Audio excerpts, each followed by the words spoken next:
মনা, তোমাকে তোমার মা পড়তে বলেছে আর এখন তুমি এখানে এসে আনন্দ করছো? তোমার দিন দিন এই দুষ্টুমির জন্য দেখো বল্টুও তোমার থেকে ভালো পড়াশোনা করছে এখন। কয়দিন পর তো তুমি না, বল্টু টপার হয়ে যাবে। না বাবা, এমন বলো না। আমি বিকালবেলা পড়তে বসবো, এখন একটু খেলতে যাই। আচ্ছা ঠিক আছে, তাহলে আজকে খেলতে যাও, কিন্তু এরপর থেকে ছুটির দিনগুলো কিন্তু এর থেকেও বেশি পড়তে হবে। বিকালবেলা কিন্তু না পড়লে তোমার খবর আছে বলে দিলাম। পিঙ্কি, ও স্যার নাকি? স্যার ভালো আছেন?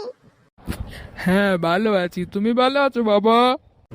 হ্যাঁ স্যার, ভালো আছি। আচ্ছা যাই হোক পিঙ্কি, বলছি তোর ইংলিশ বই থেকে আমাকে তো দাঁড়িয়ে দিবি রে, আমি তো স্কুলে গেছিলাম না।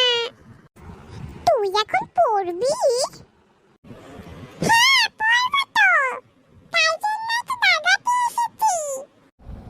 দেখেছিস, আমি বলেছিলাম বল্টু এখন তোর থেকে ভালো হয়ে গেছে পড়াশোনায়।